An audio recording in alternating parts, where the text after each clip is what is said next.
معزز خواتین و حضرات، پیارے بچوں، السلام علیکم۔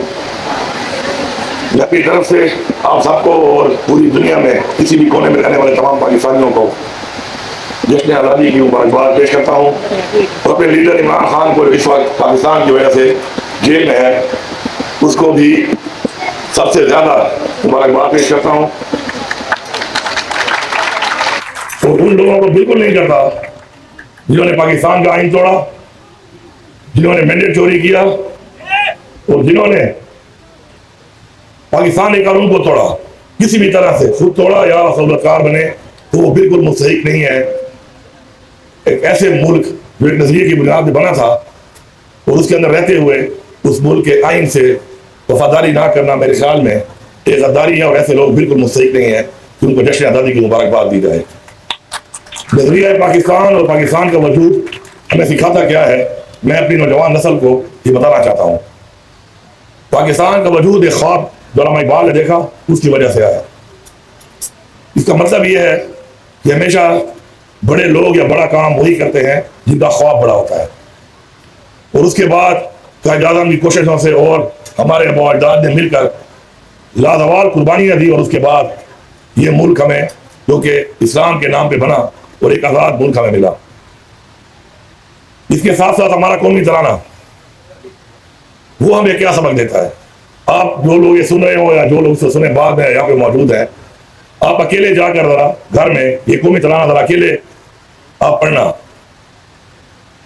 یا اس کو آپ ترنم کے ساتھ کسی طریقے سے اسلام اکٹھے ہو کے پڑھتے ہیں، اس طرح آپ کوشش کرنا، تو میرے خیال میں 95% سے زیادہ لوگ ایسے ہوں گے کہ جو اس کو نہیں پڑھ سکیں گے۔ لیکن جب مل کے ہم پڑھتے ہیں اس کو تو ہر لفظ آپ کے ذہن میں پہلے سے آنا شروع ہو جاتا ہے۔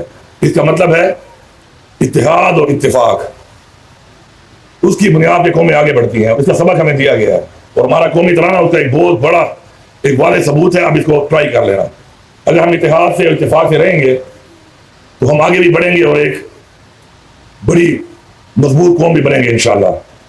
میں یہاں پہ حکومت کے حوالے سے جب میں آیا تو میں نے دو تصویریں دیکھی، ایک طرف پولیٹیکل اور ایک طرف ہماری ایڈمنسٹریٹو ٹیم۔ میں آپ سے گزارش کروں گا پولیٹیکل سے بھی اور اپنی ایڈمنسٹریشن کی ٹیم سے بھی کہ ہم عوام کے ووٹ سے آئے ہیں، اور ظاہری بات ہے عوام کے ٹیکس کے پیسے سے ہی ہم نے اس پیسے کو عوام پہ لگانا ہے اور استعمال کرنا ہے۔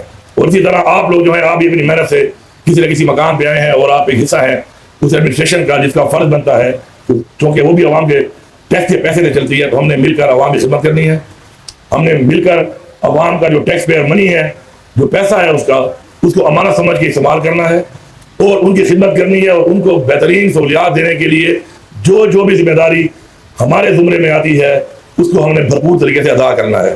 اگر ہم اس سوچ کے ساتھ اپنی محنت کریں اور اس نیت کے ساتھ اپنے تمام اقدامات کریں تو میرے خیال میں اللہ تعالیٰ ہماری مدد کرے گا، اور وہ جو بھی مسائل اب تک ہمارے آباء و اجداد نے دیکھے، ہم نے دیکھے اور اب دیکھ رہے ہیں، تو انشاءاللہ ہم اسے نکل سکتے ہیں۔ نوجوان نسل کو میرا ایک پیغام ہے کہ آپ کے اوپر اس قوم کی امیدیں ہیں، اور آپ ان امیدوں پر پورا اترنے کے لیے جو پہلی چیز کرنی ہے وہ ہے ایمانداری۔ آپ یہ نوٹ میں دیکھیں، اس میں لکھا ہوتا ہے رزق حلال ہے، عبادت ہے۔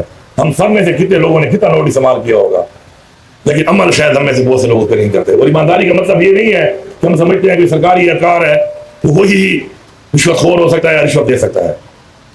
ملاوٹ کتنی زیادہ ہے ہمارے معاشرے میں، یہ ملاوٹ کون کر رہا ہے؟ جھوٹ کتنا زیادہ ہے ہمارے معاشرے میں، یہ جھوٹ کون بول رہا ہے؟ دھوکہ فریب کتنا زیادہ ہے، کام چوری کتنی زیادہ ہے۔ تو معاشرے کا ہر فرد ایک ذمہ داری بنتی ہے، اور ہر فرد اگر اپنا وہ فرض پورا کرے جو اس کو بحیثیت ایک محب الوطن شہری کے کرنا چاہیے، تو میرے خیال میں ہمارے سارے مسائل حل ہیں۔ ایک اللہ تعالیٰ کی ذات ہے جو مکمل ہے، انسان مکمل نہیں ہوتا۔ اپنے ساتھ اپنے کلیگ، اپنے لوگ، ان کی رہنمائی بھی کریں، ان سے سیکھیں، ایک کے بازو بنیں۔ جب آئیسوں کے بازو ہم بنیں گے تو میرے میں کمی ہوگی تو آپ پوری کریں گے، جو آپ میں ہوگی وہ میں پوری کروں گا، اور مل کے انشاءاللہ ایک اتحاد اور اتفاق کے ساتھ انشاءاللہ ہم ایک عظیم قوم بنیں گے۔ ہم ایک عظیم قوم ہیں، لیکن بدقسمت یہ ہے کہ اس آنے والے ادوار میں ہمارے اپنے کوئی فیصلے اور ہماری اپنی کوئی پالیسیاں، ان کی وجہ سے ہمیں ایسے نقصانات ہوئے بحیثیت پاکستان بھی اور بحیثیت صوبہ بھی، کہ جن کا ازالہ کرنے میں ہماری بہت سے ہمارے پیسہ بھی لگ رہا ہے، ہماری جانی اور مالی قربانیاں بھی دینی پڑ رہی ہیں، اور ساتھ ساتھ ہمیں زیادہ محنت بھی کرنی پڑ رہی ہے۔ پیچھے نہیں ہٹنا، مقابلہ کرنا ہے۔ اللہ تعالیٰ نے فرمایا ہے کہ کوشش کرنی ہے آپ نے، باقی انشاءاللہ وہ کرے گا، لیکن نیت صاف ہونی چاہیے۔ انشاءاللہ اچھی نیت کے ساتھ، اتفاق کے ساتھ، اتحاد کے ساتھ انشاءاللہ ہم نے کام کر کے پاکستان کو انشاءاللہ ایک ایسا عظیم ملک بنانا ہے، جب دنیا میں بھی کہے کہ میں پاکستانی ہوں تو لوگ ہم پر فخر کریں۔ آپ سب کا بہت بہت شکریہ۔